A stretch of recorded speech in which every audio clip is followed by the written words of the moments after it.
추운 겨울밤, 도시의 불빛을 피해 고개를 들면 가장 먼저 우리를 반기는 세 개의 별이 있습니다. 마치 누군가 자를 대고 정교하게 그려 넣은 듯 완벽한 일렬을 이루는 오리온의 허리띠. 우리에겐 삼태성으로 더 친숙한 별들이죠. 이 세 개의 점은 아주 오래전부터 인류에게 밤하늘의 가장 명확한 이정표이자 길잡이가 되어주었습니다. 하지만 이 평온하고 완벽한 정렬 뒤에 우리의 상상을 초월하는 압도적인 우주의 실체가 숨겨져 있다는 사실을 알고 계셨나요? 우리가 밤하늘에서 보는 이 단순한 세 개의 점은 사실 거대한 우주적 구조물의 아주 작은 일부분일 뿐입니다. 단순히 별 몇 개가 모여 있는 것이 아니라 인간이 가진 거리와 크기라는 개념 자체를 무너뜨리는 거대한 괴물들이 그곳에 도사리고 있죠. 오늘 우리는 이 익숙한 별자리의 껍데기를 벗겨보려 합니다. 빛의 속도로도 수백 년을 가로질러야 하는 광활함, 그리고 그 속에 감춰진 상상 이상의 거대한 규모. 지금부터 우리가 알던 오리온 자리의 진짜 얼굴, 그 압도적인 스케일 속으로 여러분을 초대합니다. 자, 이제 본격적으로 그 거대한 실체의 첫 번째 문을 열어보겠습니다. 우리가 흔히 삼태성 혹은 오리온의 벨트라고 부르는 그 세 개의 별, 알리탁과 알릴람, 그리고 민타카가 오늘의 주인공입니다. 밤하늘에 아주 정갈하게 놓여있는 이 세 점은 마치 우주의 신이 완벽한 균형을 맞추어 놓은 장식품처럼 보입니다. 하지만 이 별들이 우리에게 보여주는 그 평화로운 모습은 사실 아주 교묘한 시각적 착시일 뿐입니다. 우선 가장 왼쪽에 자리 잡은 알리탁부터 살펴볼까요? 이 별의 이름은 아랍어로 허리띠라는 뜻을 가지고 있습니다. 우리 눈에는 그저 하나의 밝은 점으로 보이지만 사실 알리탁은 세 개의 별이 서로를 끌어당기며 돌고 있는 복합적인 항성계입니다. 그중 가장 거대한 주성은 청색 초거성인데 그 크기가 우리 태양의 약 10배에 달합니다. 상상이 가시나요? 만약 우리 태양이 알리탁 옆에 선다면 거대한 바위 옆에 놓인 작은 조약돌처럼 보일 겁니다. 이 별이 내뿜는 에너지는 태양보다 수만 배나 더 강력해서 주변의 우주 공간을 푸른 빛으로 거칠게 찢어 발기고 있습니다. 그 옆으로 시선을 옮기면 벨트의 정중앙을 차지하고 있는 알릴람을 만나게 됩니다. 이 별은 삼태성 중에서 가장 밝고 동시에 가장 고독한 괴물입니다. 알릴람은 앞서 말한 알리탁보다도 훨씬 더 거대합니다. 태양 질량의 40배가 넘고 지름은 태양의 사륙 2배에 달하는 이 거구는 사실 삼태성 중에서 우리로부터 가장 멀리 떨어져 있습니다. 그런데도 우리 눈에 다른 별들과 비슷하게 밝아 보이는 이유는 무엇일까요? 답은 간단합니다. 이 별이 뿜어내는 광도가 태양의 수십만 배에 달할 정도로 압도적이기 때문입니다. 너무나 강력한 빛을 내뿜고 있어서 그 먼 거리를 극복하고 우리 눈에 닿는 것이죠. 알릴람은 지금 이 순간에도 엄청난 속도로 자신의 질량을 우주로 흩뿌리고 있습니다. 그 모습은 마치 거대한 폭풍이 몰아치는 푸른 바다와도 같습니다. 마지막으로 가장 오른쪽에 위치한 민타카입니다. 민타카 역시 하나의 별이 아닙니다. 이 별은 무려 5개의 별이 얽혀 있는 아주 복잡한 체계입니다. 민타카가 특별한 이유는 이 별이 천구의 적도에 거의 완벽하게 걸쳐 있다는 점입니다. 그래서 지구 어디에서나 이 별을 볼 수 있고 동쪽에서 떠올라 서쪽으로 지는 그 궤적이 가장 정확한 이정표가 되어줍니다. 하지만 그 내부를 들여다보면 이 별들 역시 섭씨 수만 도에 달하는 뜨거운 열기를 내뿜으며 서로의 중력 속에서 격렬하게 춤을 추고 있습니다. 여기서 우리가 반드시 짚고 넘어가야 할 사실이 있습니다. 바로 이 세 별의 거리입니다. 우리는 밤하늘을 보며 이 세 별이 마치 이웃 사촌처럼 나란히 서 있다고 생각합니다. 하지만 실제 우주의 깊이로 들어가면 상황은 완전히 달라집니다. 알리탁은 지구로부터 약 800광년, 민타카는 약 900광년, 그리고 가운데 있는 알릴람은 무려 1300광년 이상 떨어져 있습니다. 즉, 알니탁과 알릴람 사이의 거리는 우리가 상상하는 것보다 훨씬 멀고 그들 사이에는 수백 광년이라는 거대한 빈 공간이 존재한다는 뜻입니다. 우리가 보는 일직선의 정렬은 그저 지구라는 관찰자의 위치에서 만들어진 우연한 겹침일 뿐 실제로는 광활한 우주 공간에 제각각 흩어져 있는 거인들인 셈입니다. 이 청색 거성들이 뿜어내는 빛은 단순한 빛이 아닙니다. 그것은 아주 강력한 자외선과 항성풍이라는 거대한 에너지의 흐름입니다. 이 별들 주변에서는 초속 수천 킬로미터에 달하는 입자들의 폭풍이 휘몰아치고 있습니다. 만약 우리가 이 별들 근처로 다가갈 수 있다면 그곳은 고요한 밤하늘이 아니라 고막을 찢는 듯한 에너지의 굉음과 눈을 멀게 하는 푸른 섬광이 가득한 지옥 같은 풍경일 것입니다. 이 세 별, 알니탁, 알릴람, 민타카는 오리온 자리의 척추 역할을 하며 이 거대한 별자리의 골격을 형성합니다. 이들은 단순히 예쁜 별이 아니라 우주에서 가장 뜨겁고 가장 격렬하게 타오르는 에너지의 공장들입니다. 이들의 수명은 우리 태양처럼 길지 않습니다. 너무나 거대하고 뜨겁게 타오르기 때문에 연료를 순식간에 소진해버리고 말죠. 결국 이들은 수백만 년이라는 우주의 시간으로 보면 아주 찰나와 같은 시간 뒤에 초신성 폭발이라는 화려한 최후를 맞이하게 될 운명입니다. 우리가 오늘 밤하늘에서 보는 이 삼태성의 모습은 어쩌면 그들이 사라지기 전 보여주는 가장 찬란한 마지막 불꽃일지도 모릅니다. 이 세 개의 푸른 점이 만들어내는 완벽한 직선 뒤에는 이토록 거대한 질량의 무게와 수백 광년의 깊이감 그리고 상상조차 할 수 없는 폭력적인 에너지가 숨어 있습니다. 자, 이제 이 허리띠를 기준으로 오리온 자리의 전체적인 윤곽이 조금씩 보이기 시작하시나요? 하지만 이건 시작에 불과합니다. 이 허리띠가 감싸고 있는 오리온의 몸체 안으로 더 깊숙이 들어가면 우리는 방금 본 이 거인들조차 작게 느껴지게 만드는 더 거대한 존재를 만나게 됩니다. 바로 오리온의 어깨와 발을 차지하고 있는 우주의 진정한 지배자들입니다. 이제 시선을 조금 더 위로 올려 붉게 타오르는 오리온의 오른쪽 어깨로 향해 보겠습니다.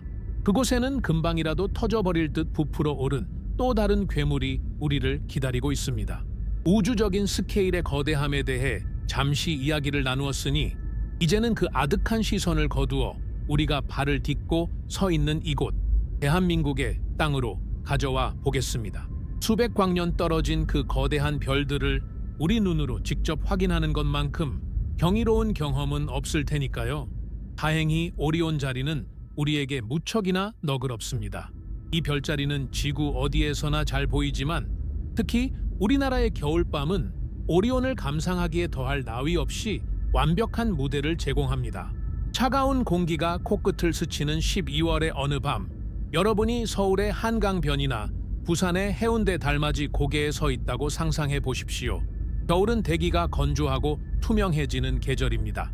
여름철의 눅눅한 습기가 사라진 자리를 차갑고 맑은 공기가 채우면서 밤하늘은 마치 갓 닦아낸 유리창처럼 투명해집니다. 바로 이때가 오리온이 자신의 진면목을 드러내는 순간입니다. 도심의 화려한 넌사인과 가로등 불빛이 밤을 집어삼키는 서울 한복판에서도 오리온 자리는 그 강력한 존재감으로 도시의 빛 공해를 뚫고 우리 눈에 들어옵니다. 오리온 자리를 가장 잘 볼 수 있는 시기는 보통 12월부터 이듬해 2월까지입니다. 저녁 식사를 마치고 밤 9시나 10시쯤 고개를 들어 남쪽 하늘을 바라보면 하늘 한가운데를 당당하게 차지하고 있는 거대한 사각형과 그 중심의 세 별을 발견할 수 있습니다. 천문학에서는 별이 하늘의 가장 높은 지점인 자오선을 통과하는 것을 남중이라고 부르는데 겨울철 오리온 자리의 남중 고도는 우리 눈높이에서 아주 적절한 위치에 걸립니다. 너무 낮아서 건물에 가려지지도 않고 그렇다고 고개를 아예 뒤로 젖혀야 할 만큼 너무 높지도 않은 딱 보기 좋은 높이에서 우리를 내려다보죠. 재미있는 점은 이 별자리가 우리 조상들에게도 매우 특별했다는 사실입니다. 우리는 서구식 이름인 오리온의 벨트라는 말보다 삼태성이라는 이름에 더 익숙할지도 모릅니다. 예로부터 우리 선조들은 이 세 별을 보며 한 해의 운세를 점치기도 하고 밤길을 가는 나그네의 길잡이로 삼기도 했습니다. 농경사회였던 우리에게 오리온 자리가 남쪽 하늘 높이 솟아오르는 것은 본격적인 겨울의 한복판에 들어섰음을 알리는 시계와도 같았습니다. 부산이나 제주도처럼 남쪽으로 내려갈수록 오리온 자리는 조금 더 높게 솟아오릅니다. 탁 트인 바다 위로 떠오르는 오리온의 모습은 그야말로 장관입니다. 수평선 근처에서 붉게 빛나는 베텔그스와 푸르게 반짝이는 리겔이 바닷물에 비칠 때면 우주와 지구가 하나로 연결된 듯한 묘한 기분마저 듭니다. 반대로 서울이나 경기도 같은 중부 지방에서는 오리온이 조금 더 낮게 깔리며 도시의 마천루 사이를 지나는 모습을 볼 수 있는데 현대적인 빌딩 숲과 수만 년 전의 빛이 공존하는 그 풍경 또한 독특한 아름다움을 선사합니다. 오리온 자리를 찾는 법은 아주 간단합니다. 먼저 하늘에서 가장 완벽한 일직선을 이루는 세 개의 별, 즉 우리가 앞서 이야기한 삼태성을 찾으십시오. 그 세 별을 중심으로 위아래에 밝은 별 2개씩이 직사각형 모양으로 감싸고 있다면 그것이 바로 오리온입니다. 왼쪽 위에 붉은 별이 사냥꾼의 오른쪽 어깨인 베텔그스이고 오른쪽 아래에 밝고 푸른 별이 사냥꾼의 왼쪽 발인 리겔입니다. 이 구도만 익히면 여러분은 이제 겨울 밤 하늘의 지배자를 찾은 셈입니다. 망원경이 없어도 괜찮습니다. 오리온 자리는 맨눈으로 봐도 그 구조가 선명하게 들어오는 몇 안 되는 별자리 중 하나이니까요. 하지만 만약 여러분이 아주 작은 쌍안경이라도 하나 들고 있다면 삼태성 바로 아래를 한번 살펴보시기 바랍니다. 사냥꾼의 허리띠에 매달린 칼처럼 보이는 작은 별들이 세로로 늘어서 있는데 그중 가운데 부분은 별이라기보다 무언가 뿌연 안개처럼 보일 겁니다. 그것이 바로 나중에 우리가 자세히 다룰 오리온 대선군입니다.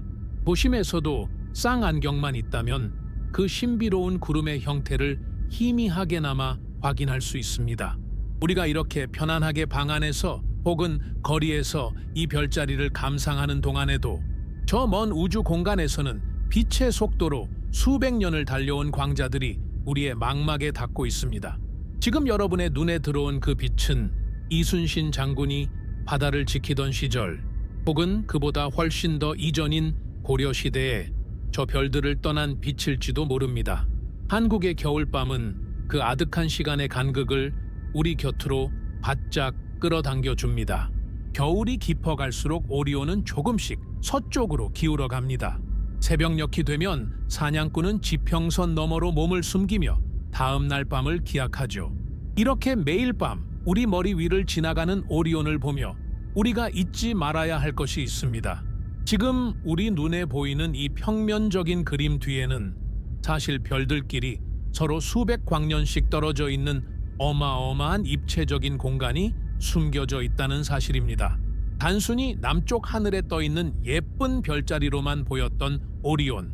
하지만 그 겉모습을 한 꺼풀만 벗겨내면 우리는 곧바로 우주의 거대한 시면과 마주하게 됩니다. 이제 우리는 한국의 밤하늘이라는 익숙한 풍경을 뒤로하고 다시 저 차가운 진공의 공간으로 뛰어들어 보려 합니다.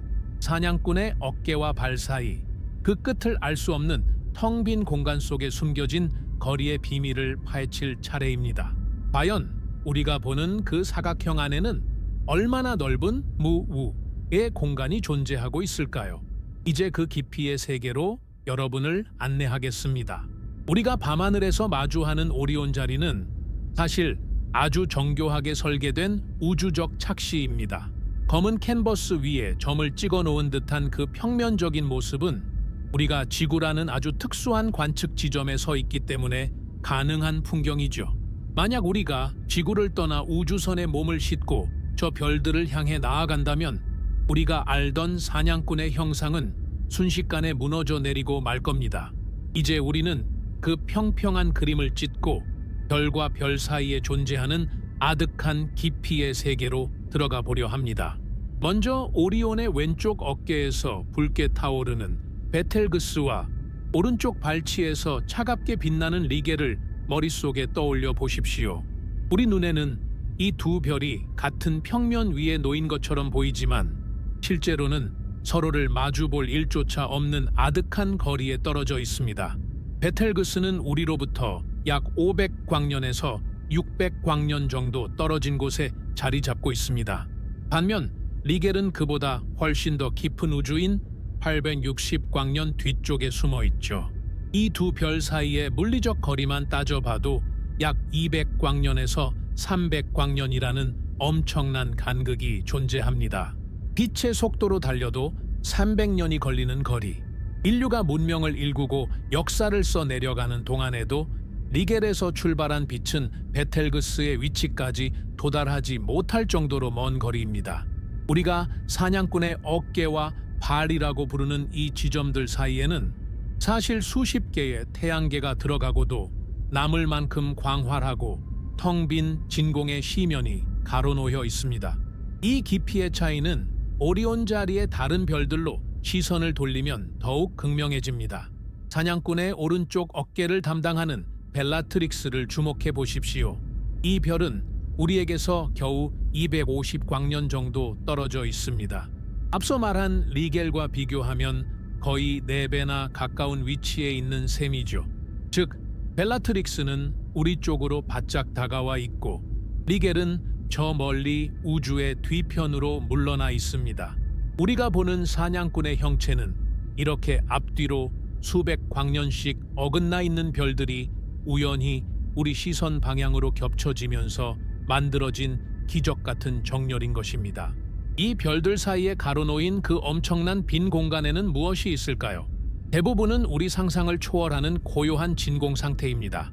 하지만 그곳은 단순히 비어있는 것이 아니라 빛조차 한참을 달려야 가로지를 수 있는 시간의 늪이기도 합니다. 우리가 오리온 자리를 바라보는 것은 마치 수백 년의 시간이 층층이 쌓인 거대한 터널을 정면에서 들여다보는 것과 같습니다. 어깨의 빛은 500년 전의 과거이고 발치의 빛은 800년 전의 과거이며 벨라트릭스의 빛은 250년 전의 과거입니다. 서로 다른 시대의 빛들이 하나의 그림으로 합쳐져 우리 눈에 맺히는 것이죠. 이런 입체적인 구조를 이해하고 나면 오리온 자리는 더 이상 평면적인 별자리로 보이지 않습니다. 대신 우주의 깊은 곳을 향해 뚫려 있는 거대한 구멍처럼 느껴지기 시작합니다.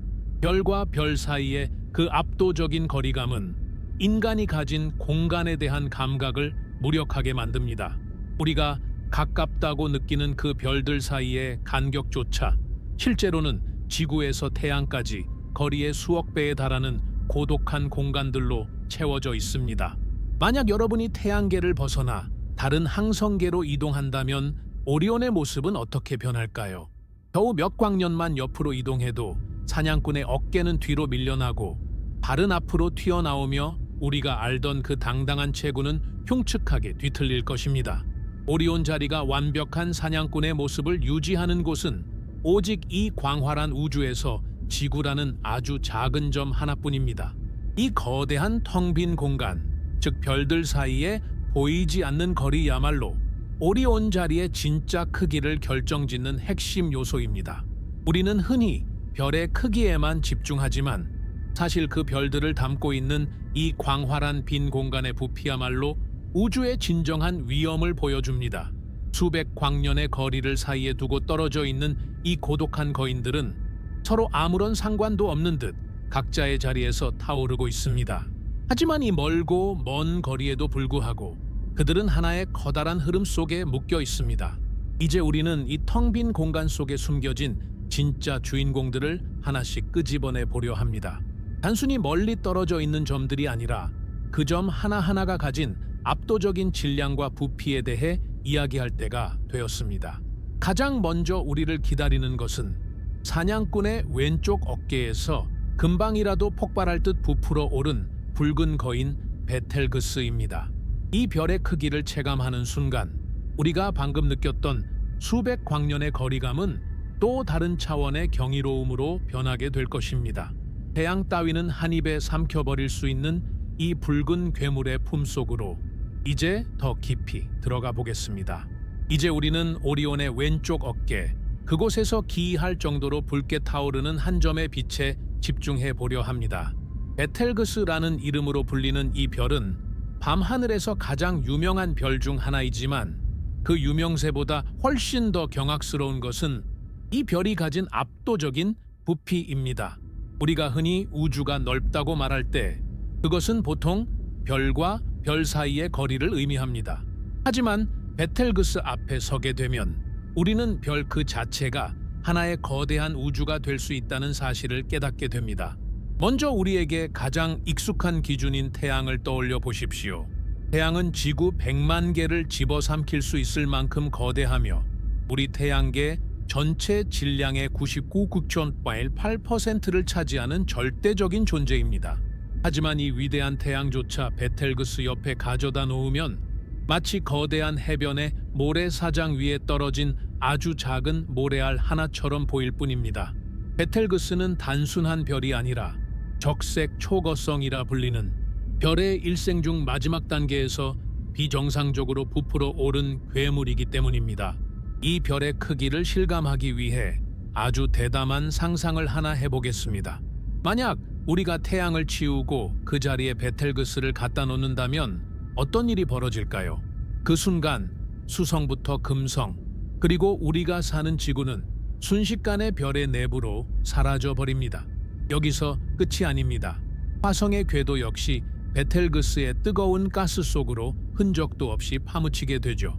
심지어 화성과 목성 사이에 있는 소행 성대마저도 이 별의 뱃속을 통과하게 됩니다. 베텔그스의 표면은 목성의 궤도 근처 혹은 때에 따라 목성의 궤도를 넘어서까지 뻗어나갑니다.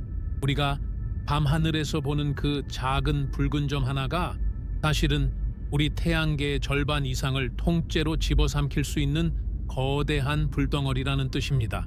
베텔그스의 지름은 태양의 약 700배에서 1000배 사이를 오갑니다. 오간다는 표현을 쓴 이유는 이 별이 마치 살아있는 생명체처럼 숨을 쉬듯 팽창과 수축을 반복하고 있기 때문입니다. 이 별은 너무나 거대해진 나머지 자신의 중력으로 스스로를 온전히 붙잡아 두기조차 버거워하고 있습니다. 그래서 별의 표면은 우리가 생각하는 매끄러운 구형이 아닙니다. 거대한 가스 덩어리들이 수억 킬로미터 높이로 솟구쳤다 가라앉기를 반복하며 마치 부글부글 끓어오르는 거대한 가마솥처럼 일렁이고 있죠. 최근에 고성능 망원경들이 촬영한 베텔그스의 이미지를 보면 이 별의 모습은 더욱 기괴합니다. 별의 한쪽 면이 유독 밝게 빛나거나 혹은 거대한 먼지 구름에 가려져 갑자기 어두워지기도 합니다.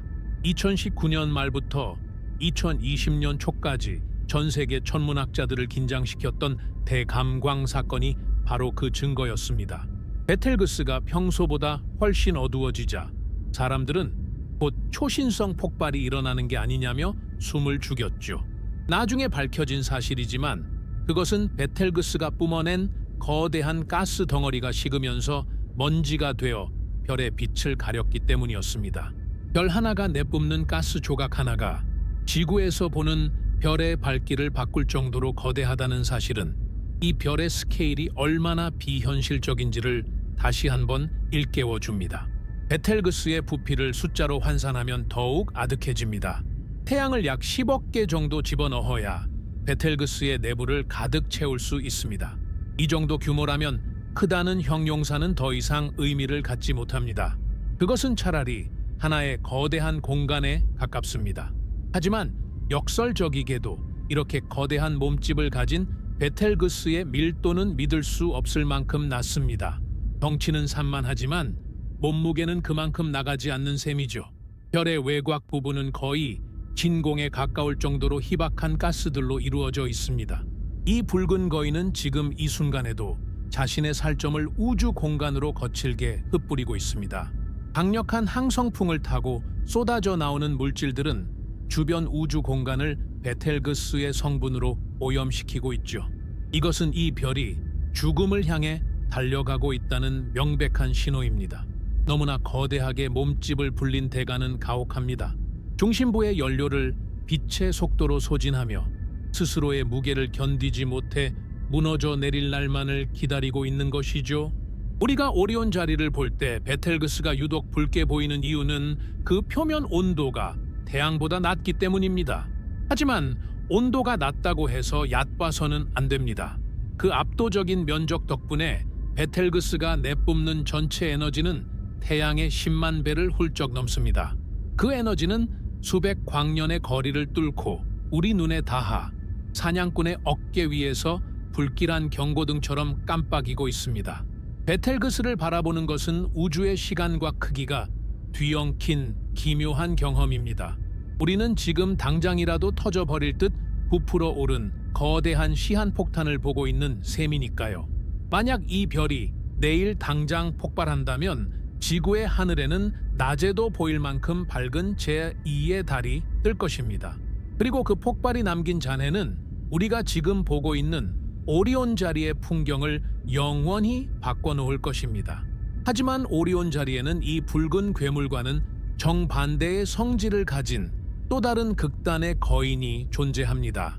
베텔그스가 늙고 지친 붉은 거인이라면 사냥꾼의 반대편 발치에는 젊고 강력한 푸른 빛의 제왕이 군림하고 있습니다. 이제 우리는 오리온의 오른쪽 발, 차갑고도 치명적인 푸른 빛을 내뿜는 리겔의 세계로 발을 옮겨보겠습니다. 그곳에는 베텔그스와는 전혀 다른 방식의 압도적인 스케일이 우리를 기다리고 있습니다. 사냥꾼의 오른쪽 어깨에서 부풀어 오를 대로 부풀어 오른 베텔그스를 뒤로 하고 이제 시선을 대각선 아래로 툭 떨어뜨려 보겠습니다. 그곳에는 베텔그스의 붉은 빛과는 전혀 다른 날카롭고 시리도록 푸른 빛을 내뿜는 또 다른 거인이 우리를 기다리고 있습니다. 바로 오리온의 왼쪽 발치에서 별자리의 전체적인 균형을 잡아주는 별 리겔입니다. 베텔그스가 늙고 지친 거대한 풍선 같다면 리겔은 우주의 모든 에너지를 한 점에 응축해 놓은 듯한 서슬 퍼런 칼날과도 같습니다. 리겔은 오리온 자리에서 가장 밝은 별이자 밤하늘 전체를 통틀어도 손꼽히는 광도를 자랑합니다. 우리가 흔히 청색 초거성이라 부르는 이 별은 우주에서 가장 화려하고도 치명적인 존재 중 하나입니다. 베텔그스와 비교했을 때 리겔의 지름은 태양의 약 70배에서 80배 정도로 부피면에서는 베텔그스에게 밀릴지도 모릅니다. 하지만 리겔의 진정한 공포는 그 거대한 몸집이 아니라 그 몸집에서 뿜어져 나오는 압도적인 에너지의 밀도에 있습니다. 리겔의 표면 온도는 섭씨 12,000도에 육박합니다. 우리 태양의 표면 온도가 약 5,500도라는 점을 떠올려 보면 리겔은 태양보다 2배 이상 뜨겁게 타오르고 있는 셈입니다. 이 엄청난 열기는 별의 색깔을 시리도록 푸른 빛으로 바꿔놓았습니다.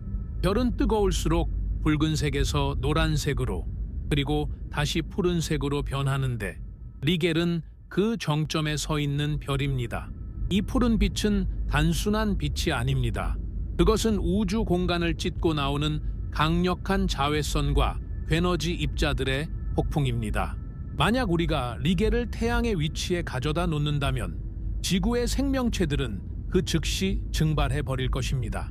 리겔이 내뿜는 에너지는 태양의 약 12만 배에서 많게는 27만 배에 달하기 때문입니다. 베텔그스가 그 거대한 덩치로 우리를 압도한다면 리겔은 그 강렬한 빛의 화력으로 우리를 무력하게 만듭니다. 상상이 가시나요? 태양 10만 개가 뿜어내는 빛을 별 하나가 감당하고 있다는 사실이 말입니다. 리겔은 그야말로 우주의 발전소이자 빛의 제왕이라고 불리기에 부족함이 없습니다. 여기서 우리는 리겔이 가진 또 다른 놀라운 비밀과 마주하게 됩니다.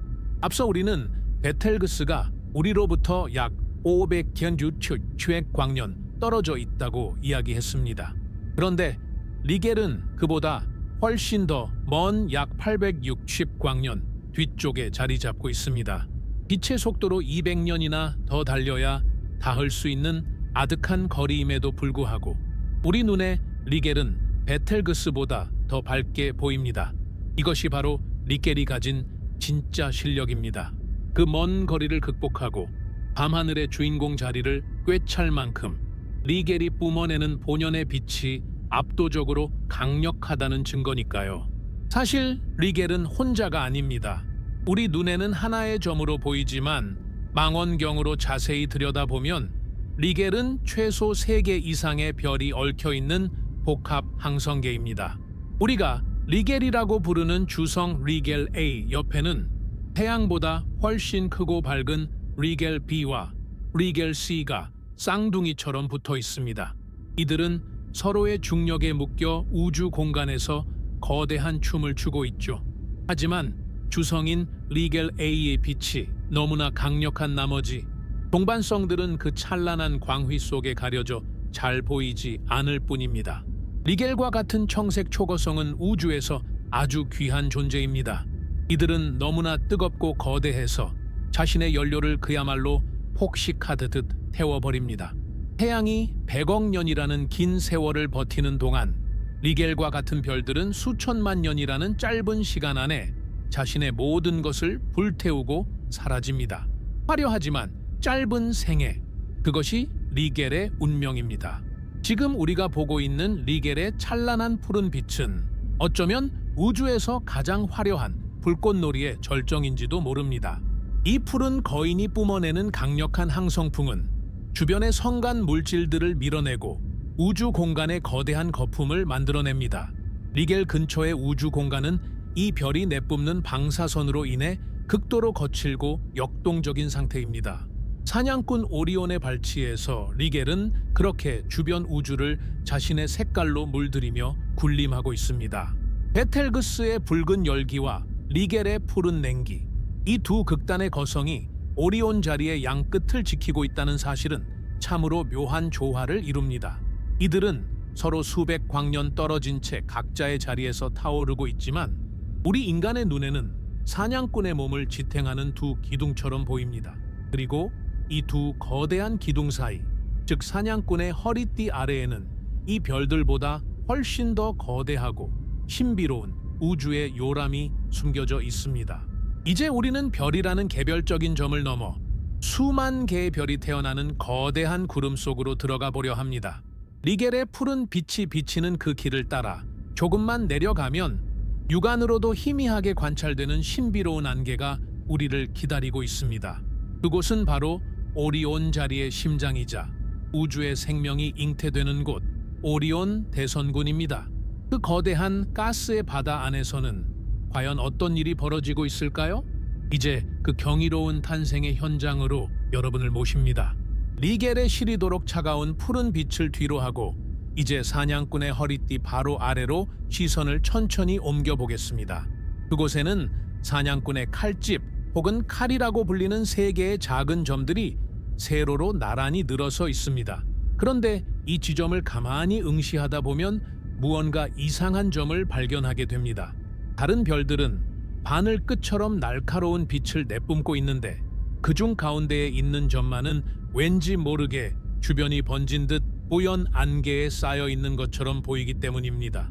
우리는 이것을 오리온 대선군 혹은 메시의 사휘 비번이라고 부릅니다. 맨눈으로도 그 정체를 희미하게나마 드러내는 이 신비로운 존재는 사실 별이 아니라 거대한 가스와 먼지의 구름입니다. 하지만 단순히 구름이라고 하기엔 그 규모와 의미가 너무나도 압도적입니다.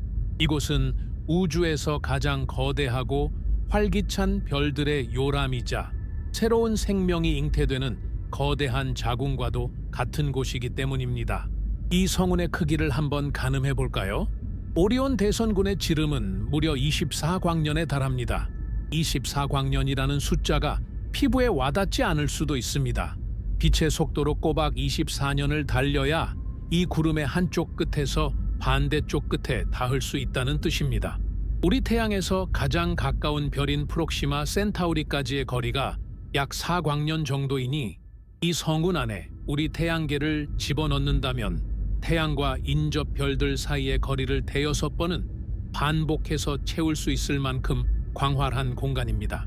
이 거대한 가스 덩어리 안에는 수천 개의 태양을 만들고도 남을 만큼 엄청난 양의 수소와 먼지들이 소용돌이치고 있습니다.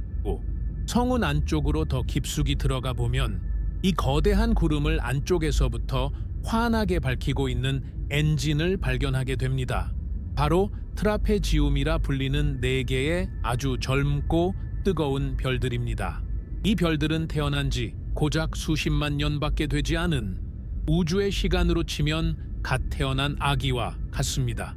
하지만 이 아기 별들이 뿜어내는 에너지는 상상을 초월합니다. 이들이 내뿜는 강력한 자외선은 주변의 가스 구름을 가열하고 이온화시켜 성운 전체가 신비로운 분홍빛과 푸른빛으로 형광등처럼 빛나게 만듭니다. 우리가 사진이나 망원경으로 보는 그 아름다운 성운의 색깔은 사실 이 젊은 거인들이 주변 우주를 뜨겁게 달구며 만들어내는 예술 작품인 셈입니다. 오리온 대선군 내부에서는 지금 이 순간에도 수천 개의 별이 동시에 태어나고 있습니다. 중력이라는 거대한 힘이 가스 구름을 한데 모으고 그것이 점점 뭉쳐지면서 중심부의 온도와 압력이 올라갑니다. 그러다 어느 임계점에 도달하면 핵융합이 시작되고 새로운 별 하나가 우주의 그 첫 번째 울음을 터뜨리게 됩니다. 허블 우주 망원경이 이 성운의 심장부를 촬영했을 때 전문학자들은 경악을 금치 못했습니다. 별이 태어나는 과정뿐만 아니라 그 별 주변을 감싸고 있는 원시 행성계 원반들을 수백 개나 발견했기 때문입니다. 이 원반들은 훗날 지구나 목성 같은 행성이 될 재료들입니다. 즉, 우리는 지금 오리온 대선군을 통해 우리 태양계가 46억 년 전에 겪었을 그 탄생의 순간을 실시간으로 목격하고 있는 것입니다. 저 먼 곳의 가스 구름 속에서 미래의 지구, 미래의 생명체가 싹트고 있다는 사실은 묘한 전율을 불러일으킵니다. 24광년이라는 거대한 공간 전체가 하나의 거대한 공장이 되어 우주의 다음 세대를 찍어내고 있는 풍경은 그 자체로 경이로움의 극치입니다. 하지만 이 탄생의 현장은 결코 평화롭지만은 않습니다. 성운 내부에서는 파괴와 창조가 격렬하게 충돌하고 있습니다. 트라페지움과 같은 거대한 별들이 뿜어내는 강력한 항성풍은 주변의 가스를 밀어내며 거대한 공동, 즉 빈 구멍을 만들어냅니다. 이 바람은 너무나 강력해서 근처에서 이제 막 형성되려는 작은 별들의 재료를 앗아가기도 합니다. 어떤 별은 충분히 커지기도 전에 재료를 빼앗겨 성장을 멈추고 어떤 별은 그 폭풍을 견뎌내며 꿋꿋이 자신만의 체계를 만들어갑니다. 이 역동적인 드라마가 24광년이라는 광활한 무대 위에서 쉼없이 펼쳐지고 있습니다. 우리가 지구에서 보는 오리온 대선군은 아주 고요하고 평온해 보입니다. 하지만 그 내막을 들여다보면 수만 도의 열기와 초속 수백 킬로미터의 가스 폭풍, 그리고 행성들이 태어나는 격동의 소용돌이가 가득합니다. 이 성운은 오리온 자리라는 거대한 구조물 중에서도 가장 밀도가 높고 복잡한 곳입니다. 단순히 별자리의 장식품이 아니라 이 별자리가 살아있음을 증명하는 심장 박동과도 같은 존재죠. 이 성운의 빛이 우리에게 도달하기까지는 약 1300년의 시간이 걸립니다. 지금 우리가 보는 저 안개 같은 빛은 신라 시대의 어느 밤 저곳을 떠난 빛입니다. 그 긴 시간 동안 빛은 우주의 진공을 가로질러 마침내 우리의 눈동자에 안착했습니다. 1300년 전의 탄생 소식이 이제야 우리에게 도착한 셈입니다. 오리온 대선군은 별이 어떻게 태어나는지, 그리고 우주가 어떻게 스스로를 갱신하는지를 보여주는 가장 완벽한 교과서입니다. 하지만 이 거대한 성운조차도 오리온 자리를 휘감고 있는 더 거대한 무언가의 일부분일 뿐이라는 사실을 아시나요? 오리온 대선군은 마치 거대한 빙산의 일각처럼 우리 눈에 보이지 않는 훨씬 더 거대한 가스 구조물의 가장 밝은 부분에 불과합니다. 이제 우리는 눈에 보이는 화려한 성운을 넘어 오리온 자리 전체를 유령처럼 감싸고 있는 거대하고 어두운 그림자의 세계로 들어가 보려 합니다.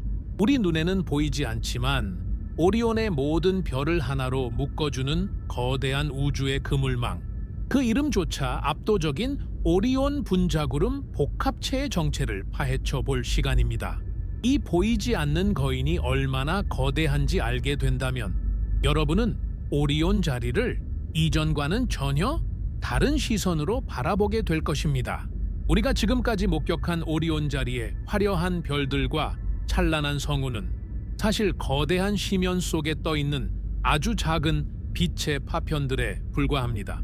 비유를 하자면 칠흑같이 어두운 밤의 대도시를 멀리서 바라볼 때 드문드문 켜져 있는 가로등 불빛만 보고 있는 셈이죠. 하지만 그 불빛들 사이사이 그리고 그 배후에는 가로등보다 훨씬 더 거대하고 웅장한 도시의 골조가 숨겨져 있습니다. 이제 우리는 오리온 자리의 진짜 몸체라고 할 수 있는 우리 눈에는 보이지 않는 거대한 유령의 세계로 들어가 보려 합니다. 이름하여 오리온 분자구름 복합체입니다. 이 복합체는 오리온 자리 전체를 유령처럼 휘감고 있는 거대한 가스와 먼지의 그물망입니다. 우리가 앞서 보았던 오리온 대선구는 이 거대한 구조물 중에서 가장 밀도가 높고 뜨거운 아주 일부분이 밖으로 드러난 것에 불과합니다.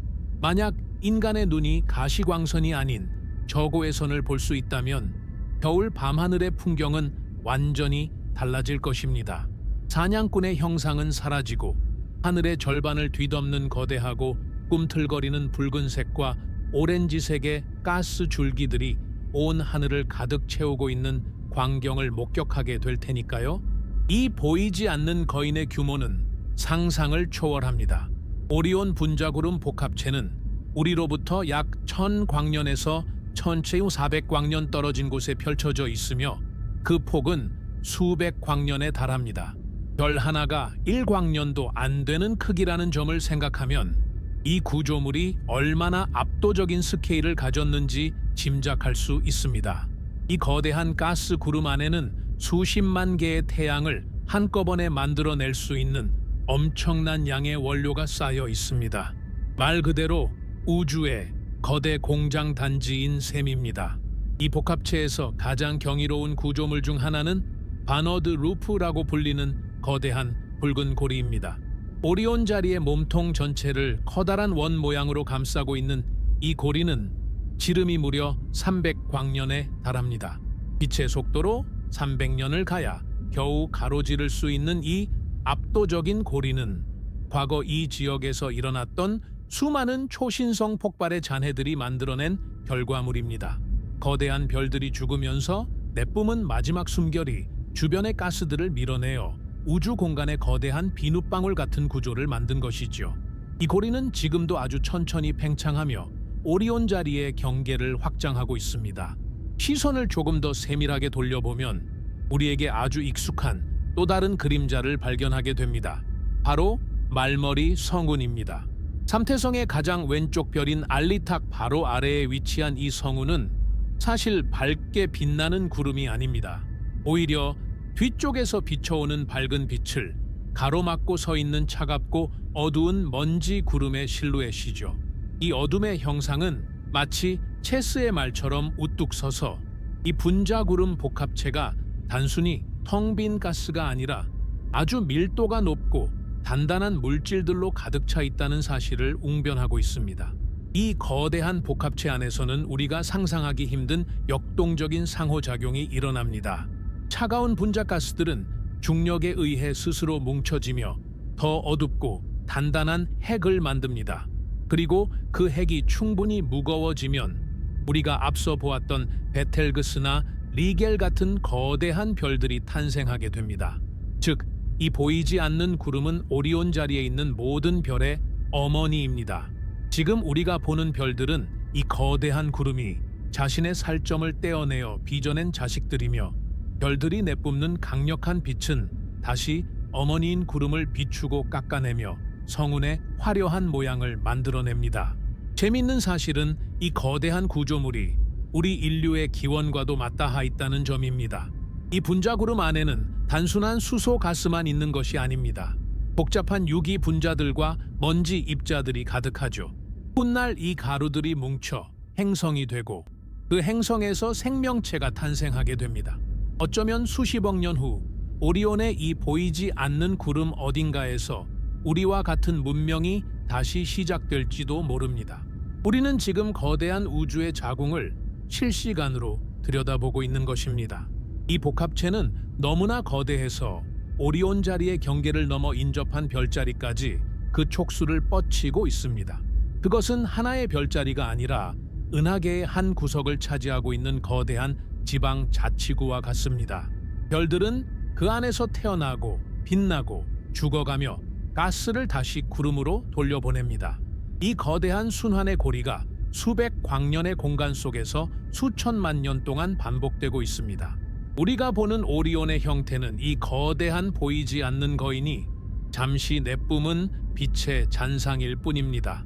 진정한 오리온의 크기는 별과 별 사이의 빈 공간을 가득 채우고 있는 이 어둡고 차가운 분자 구름들까지 합쳐야 비로소 완성됩니다.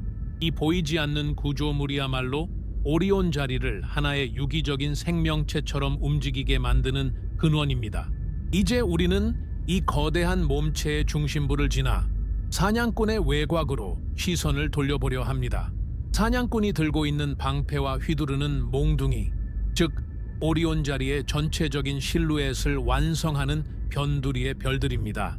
그곳에는 또 어떤 상상 초월의 스케일이 숨겨져 있을까요? 중심부의 화려함에 가려져 우리가 미처 보지 못했던 오리온의 진정한 높이와 너비를 결정짓는 그 외곽의 세계로 발을 내디뎌 보겠습니다. 이제 우리는 사냥꾼의 심장부와 그를 휘감은 거대한 가스 구름을 지나 이 거인의 진정한 골격을 완성하는 외곽의 경계선으로 발을 넓혀보려 합니다. 흔히 사람들은 삼태성과 베텔그스, 리겔이 만드는 선명한 사각형만을 오리온 자리의 전부라고 생각하곤 합니다. 하지만 진정한 사냥꾼의 위용은 그 사각형 너머 어둠 속에 점을 찍듯 흩어져 있는 변두리의 별들에서 비로소 완성됩니다.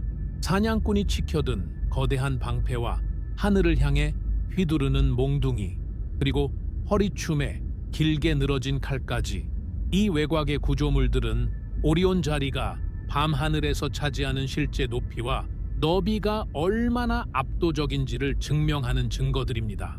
먼저 사냥꾼의 왼팔이 들고 있는 방패, 혹은 사자 가죽이라 불리는 서쪽 경계선으로 시선을 돌려보겠습니다. 황소 자리를 정면으로 마주하고 있는 이 구역에는 파이피, 오리온이라 불리는 작은 별들이 세로로 완만한 곡선을 그리며 늘어서 있습니다. 우리 눈에는 그저 희미한 점들의 나열처럼 보일지 모르지만 이 곡선이야말로 오리온 자리의 서쪽 한계를 결정짓는 거대한 벽입니다.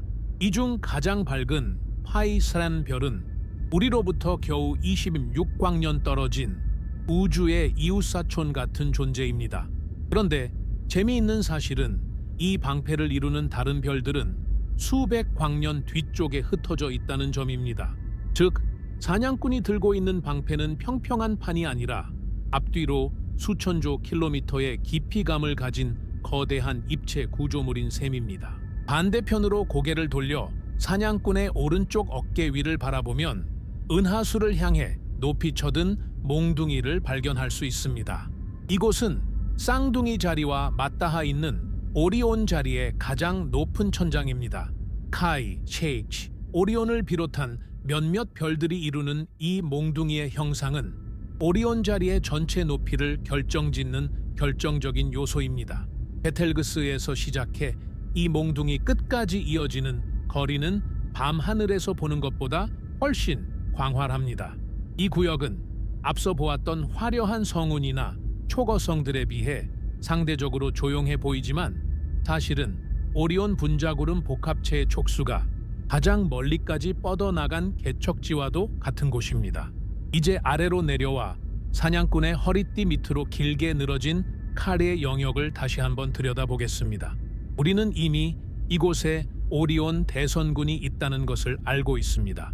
하지만 칼이라는 구조적 관점에서 보면 이곳은 오리온 자리의 수직적 스케일을 완성하는 핵심적인 축입니다. 삼태성에서 시작해 발치 아래로 뚝 떨어지는 이 수직선은 오리온 자리가 단순히 옆으로 퍼진 구조가 아니라 위아래로 당당하게 뻗어 있는 거인임을 보여줍니다. 이 칼의 끝부분에 위치한 별들 역시 우리로부터 1000광년이 넘는 아득한 거리에 자리 잡고 있어 사냥꾼의 하반신이 얼마나 깊은 우주 속에 뿌리를 내리고 있는지 실감하게 합니다. 이 방패와 몽둥이 그리고 칼의 끝자락을 모두 연결해 보면 오리온 자리가 밤하늘에서 차지하는 면적은 상상을 초월합니다. 천문학적 단위로 말하자면 오리온 자리는 약 594평 방도라는 광대한 영역을 덮고 있습니다.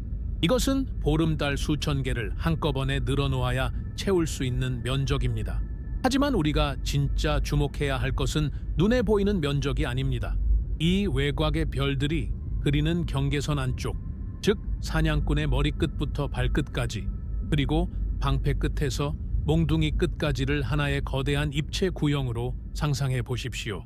그 안에는 수백 광년의 거리를 둔 별들이 제각각의 위치에서 빛나고 있고 그 사이를 수조톤의 가스와 먼지들이 메우고 있습니다.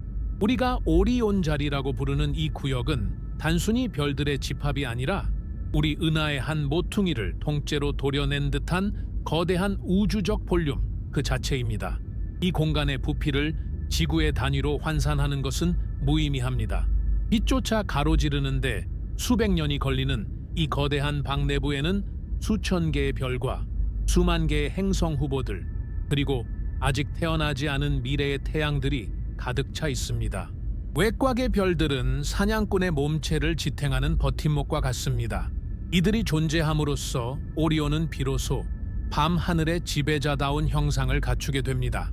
중심부의 베텔그스와 리겔이 화려한 주인공이라면 방패와 몽둥이를 이루는 외곽의 별들은 이 거대한 구조물의 크기를 규정하는 침묵의 수호자들입니다. 이 변두리의 경계선들을 확인하고 나면 우리는 비로소 오리온 자리가 얼마나 거대한 공간적 점유를 하고 있는지 깨닫게 됩니다. 그런데 여기서 한 걸음 더 나아가 아주 흥미로운 관점의 전환을 시도해 보려 합니다. 지금까지 우리는 지구에서 오리온 자리를 바라보며 그 크기에 감탄해 왔습니다. 하지만 시야를 완전히 넓혀서 우리 은하 전체라는 거대한 지도 위에 오리온 자리를 놓아보면 어떨까요? 사실 우리가 사는 태양계와 오리온 자리는 완전히 남남이 아닙니다. 우리는 같은 동네, 같은 길목을 공유하는 이웃입니다. 이제 우리는 사냥꾼의 품 안을 벗어나 우리 은하의 거대한 나선팔 중 하나인 오리온 팔에 대해 이야기해보려 합니다. 우리 태양계가 이 거대한 사냥꾼과 어떤 지리적 관계를 맺고 있는지, 그리고 우리가 속한 이 우주의 주소가 왜 오리온의 이름을 따서 불리는지 그 광활한 은하적 지도를 펼쳐볼 시간입니다. 사냥꾼의 경계선을 넘어 이제는 은하계의 거대한 흐름 속으로 여러분을 안내하겠습니다. 지금까지 우리는 지구라는 관측소에 앉아 저 멀리 떨어진 사냥꾼의 장엄한 모습을 감상해 왔습니다. 하지만 이제는 시야를 완전히 뒤집어 볼 시간입니다. 우리가 지금까지 살펴본 그 거대한 별들과 가스 구름들이 사실은 우리가 사는 지폐 일부라는 사실을 알고 계셨나요? 이제 우리는 카메라를 은하계 전체로 줌아웃하여 우리 태양계와 오리온 자리가 우주라는 거대한 지도 위에서 어떤 이웃사촌 관계를 맺고 있는지 확인해 보려 합니다. 우리가 발을 딛고 있는 이 지구의 우주적 주소, 바로 오리온 팔, 오라이온 암에 대한 이야기입니다. 우리 은하, 즉 밀키웨이는 거대한 소용돌이 모양을 하고 있습니다. 중심부에서 뻗어나온 여러 개의 나선 팔들이 우주 공간을 휘감으며 돌고 있죠. 그 중에는 페르스스 팔이나 궁수자리 팔처럼 거대하고 굵직한 주요 도로들이 있습니다. 그런데 우리 태양계는 그 거대한 고속도로 사이에 끼어 있는 조금은 작고 아담한 샛길 같은 곳에 자리를 잡고 있습니다. 천문학자들은 이 구역을 오리온 팔 혹은 오리온 분기점, 오리온 스풀이라고 부릅니다. 맞습니다. 우리가 사는 이 동네의 이름 자체가 바로 오늘의 주인공 오리온 자리의 이름을 따서 지어진 것입니다. 왜 하필 오리온일까요? 답은 간단합니다. 우리가 속한 이 나선 팔 구역에서 가장 눈에 띄고 장엄한 이정표가 바로 오리온 자리의 별들이기 때문입니다. 우리가 앞서 보았던 베텔그스, 리겔, 그리고 삼태성의 거인들은 우리 은하의 이 구역을 밝히는 거대한 등대와 같습니다. 우리 태양계는 이 등대들로부터 그리 멀지 않은 곳에 위치해 있습니다. 은하 전체의 스케일로 보면 우리는 오리온의 별들과 같은 골목, 같은 동네에 살고 있는 셈입니다. 우리의 위치를 좀 더 구체적으로 상상해 보겠습니다. 우리 태양계는 오리온 팔의 안쪽 가장자리에 살짝 걸쳐 있습니다. 그리고 우리가 밤하늘에서 오리온 자리를 바라보는 행위는 사실 우리 동네의 안쪽을 들여다보는 것과 같습니다. 우리가 오리온 자리를 그토록 크고 밝게 볼 수 있는 이유는 그들이 실제로 거대하기도 하지만 동시에 우리와 같은 나선 팔 안에 있는 가까운 이웃이기 때문입니다. 만약 우리가 다른 나선 팔로 이사를 간다면 오리온 자리는 지금처럼 당당한 모습이 아니라 아주 멀리서 희미하게 반짝이는 작은 점들의 무리로 보일 것입니다. 오리온 팔은 단순히 별들이 모여 있는 길이 아닙니다. 이것은 거대한 가스와 먼지, 그리고 수십억 개의 별이 흐르는 은하의 거대한 강줄기입니다. 우리가 7부에서 다루었던 그 거대한 오리온 분자구름 복합체, 역시 이 오리온 팔의 흐름을 따라 형성된 거대한 구조물입니다. 즉, 오리온의 별들이 태어나는 그 요람과 우리 태양계가 떠 있는 이 공간은 같은 뿌리에서 나온 가스와 먼지의 흐름을 공유하고 있습니다. 우리는 같은 은하적 환경에서 태어난 형제 별들의 무리를 보고 있는 것이죠. 여기서 흥미로운 사실 하나를 덧붙여 보겠습니다. 우리 태양계는 오리온 팔 안에서 가만히 멈춰 있지 않습니다.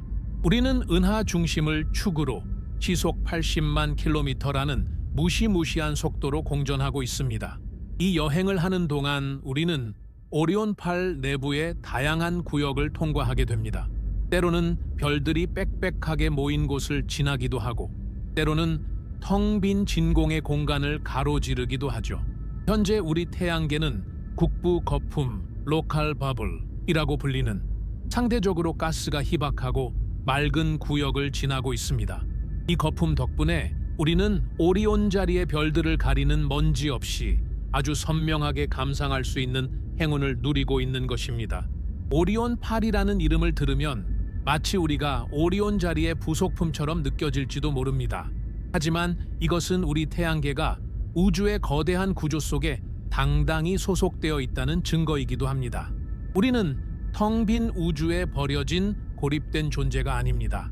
수백 광년 떨어진 리겔의 푸른 빛과 베텔그스의 붉은 숨결이 흐르는 그 거대한 은하의 줄기 속에 함께 몸을 싣고 흐르는 동반자들입니다. 우리가 밤하늘을 올려다보며 오리온 자리를 찾는 것은 어쩌면 본능적으로 우리 동네의 가장 밝은 불빛을 확인하는 과정일지도 모릅니다. 저 멀리 보이는 사냥꾼의 형상은 우리가 은하계 어디쯤에 있는지 알려주는 가장 확실한 내비게이션입니다. 오리온의 별들이 밝게 빛나고 있다는 것은 우리가 속한 오리온 팔이 여전히 역동적으로 살아 움직이며 새로운 별들을 만들어내고 있다는 증거입니다. 오리온 자리의 크기를 논할 때 이제는 별 하나하나의 지름이나 성운의 폭을 넘어 은하적 관점에서의 영역을 생각해야 합니다. 오리온 자리는 단순히 하늘의 한 구석을 차지하는 그림이 아닙니다. 그것은 우리 태양계를 포함해 수천 광년에 걸쳐 뻗어 있는 은하의 거대한 가지입니다. 우리가 오리온을 볼 때 우리는 사실 우리 자신의 집 앞마당을 보고 있는 것입니다. 하지만 이 영원할 것 같은 사냥꾼의 모습도 우주의 긴 시간 속에서는 찰나의 순간에 불과합니다. 은하의 팔이 회전하고 별들이 제각각의 속도로 움직이며 거대한 별들이 최후를 맞이함에 따라 우리가 아는 오리온의 형상은 서서히 무너져 내릴 것입니다. 이제 우리는 이 장대한 여정의 마지막 장으로 향하려 합니다. 수백만 년 후 혹은 그보다 더 먼 미래에 이 거대한 사냥꾼은 어떤 최후를 맞이하게 될까요? 그리고 그가 사라진 자리에는 무엇이 남게 될까요? 오리온 자리의 해체, 그리고 그 너머의 미래에 대해 이야기해 보겠습니다. 우리가 보는 밤하늘은 정지된 사진이 아니라 아주 천천히 상영되고 있는 영화의 한 장면과 같습니다. 수천 년, 수만 년이라는 인간의 짧은 생애로는 가늠할 수 없는 긴 시간 동안 오리온 자리는 단 한 번도 멈춰 있던 적이 없습니다. 우리가 지금 목격하고 있는 이 당당한 사냥꾼의 자태는 우주의 긴 역사 속에서 아주 찰나의 순간에 포착된 우연의 산물일 뿐입니다. 이제 우리는 이 장대한 여정의 끝에서 오리온이라는 거대한 구조물이 어떻게 해체되고 변해갈지 그 미래의 시간을 미리 앞당겨 보려 합니다. 가장 먼저 이 거인의 형상을 무너뜨릴 범위는 고유 운동이라 불리는 별들의 개별적인 움직임입니다. 우리 눈에는 모든 별이 북극성을 중심으로 일정한 강역을 유지하며 도는 것처럼 보이지만 사실 모든 별은 제각각의 속도와 방향을 가지고 우주 공간을 유영하고 있습니다. 마치 거대한 광장에서 수천 명의 사람이 각자의 목적지를 향해 걷고 있는 것과 비슷하죠. 멀리서 보면 그들이 만드는 어떤 대열이 영원해 보일지 몰라도 시간이 흐르면 그 대열은 반드시 흩어지게 마련입니다. 오리온 자리의 별들도 마찬가지입니다. 사냥꾼의 허리띠를 이루는 삼태성과 양어깨, 그리고 발치의 별들은 서로 아무런 약속도 하지 않은 채 각자의 길을 가고 있습니다. 약 5만 년 뒤의 밤하늘을 상상해 보십시오. 지금 우리가 아는 그 완벽한 직선의 허리띠는 조금씩 어긋나기 시작할 것입니다. 사냥꾼이 치켜든 몽둥이는 방향을 잃고 휘어질 것이며 방패를 든 왼팔은 몸통에서 멀어져 갈 것입니다. 10만 년이라는 시간이 흐르고 나면 인류가 수천 년간 노래해온 그 위풍당당한 사냥꾼의 실루엣은 더 이상 찾아볼 수 없게 됩니다. 별들은 여전히 그곳에 있겠지만 그들이 만드는 모양은 완전히 다른 무언가로 변해 있을 것입니다. 하지만 형태의 변화보다 훨씬 더 극적이고 폭력적인 사건이 우리를 기다리고 있습니다. 바로 사냥꾼의 오른쪽 어깨, 베텔그스의 최후입니다. 우리가 앞서 확인했듯이 베텔그스는 이미 수명이 다해 비정상적으로 부풀어 오른 상태입니다. 이 별은 내일 당장 터져도 이상할 것이 없고 혹은 수만 년 뒤에 터질 수도 있는 우주의 시한폭탄입니다. 이 별이 초신성 폭발을 일으키는 순간 오리온 자리의 풍경은 인류 역사상 유례없는 대격변을 맞이하게 됩니다. 베텔그스가 폭발하면 그 빛은 보름달보다 밝게 빛날 것이며 낮에도 하늘에서 선명하게 보일 정도로 강력한 에너지를 내뿜을 것입니다. 밤에도 그림자가 생길 만큼 강렬한 이 빛은 몇 달 동안 지속되다가 서서히 흐려질 것입니다. 그리고 빛이 완전히 사라진 자리에는 우리가 알던 붉은 어깨 대신 검고 텅 빈 구멍만이 남게 됩니다. 사냥꾼은 자신의 한쪽 어깨를 잃게 되는 것이죠. 폭발의 잔해는 수천 년에 걸쳐 주변으로 퍼져나가 새로운 성운을 만들겠지만 우리가 수만 년 동안 보아온 그 익숙한 사각형의 균형은 영원히 깨지게 됩니다. 리겔 역시 베텔그스의 뒤를 따를 것입니다. 푸른 제왕 리겔은 베텔그스보다는 조금 더 오래 버티겠지만 그 역시 거대한 질량을 가진 별의 운명을 피할 수는 없습니다. 리겔이 폭발하는 날, 오리온의 왼쪽 발치에는 또 하나의 찬란한 불꽃이 타오를 것이고 그 이후 오리온 자리는 우리가 알던 별자리의 경계를 완전히 잃어버리게 될 것입니다. 주요 별들이 하나둘씩 초신성으로 생을 마감하면서 오리온이라는 거대한 구조물은 서서히 해체되어 우주의 먼지로 돌아가게 됩니다. 그렇다면 오리온은 완전히 사라지는 것일까요? 그렇지 않습니다. 이것은 죽음이 아니라 거대한 재탄생의 과정입니다. 베텔그스와 리겔이 폭발하며 뿜어낸 무거운 원소들, 즉 탄소, 산소, 철과 같은 물질들은 주변의 분자 구름 속으로 새우며들 것입니다. 이 물질들은 다시 중력에 의해 뭉쳐지고 수백만 년 뒤에는 지금보다 훨씬 더 많은 새로운 별과 행성들을 만들어내는 재료가 될 것입니다. 우리가 지금 보고 있는 오리온 대선군의 아기 별들은 어쩌면 아주 먼 옛날 이곳에서 사라져간 또 다른 거대 별들의 유산일지도 모릅니다. 오리온 자리의 해체는 우주의 크기가 단순히 공간적인 부피에 머물지 않는다는 것을 가르쳐 줍니다. 진정한 의미의 스케일은 공간과 시간이 결합했을 때 비로소 드러납니다. 수백 광년에 달하는 거대한 공간이 수천만 년이라는 시간의 흐름 속에서 끊임없이 형태를 바꾸고 물질을 순환시키며 새로운 생명을 잉태하는 과정. 그것이 바로 우리가 지금까지 탐험해온 오리온 자리의 진짜 크기입니다. 우리는 지금 이 거대한 우주적 드라마의 아주 짧은 한 장면을 목격하고 있는 행운아들입니다.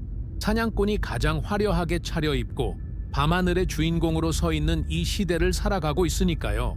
수만 년 전에 우리 조상들이 보았던 오리온은 지금보다 조금 더 찌그러진 모습이었을 것이고, 수만 년 후에 후손들이 보게 될 오리온은 지금의 당당함을 잃은 채 흩어진 별들의 잔상일 것입니다.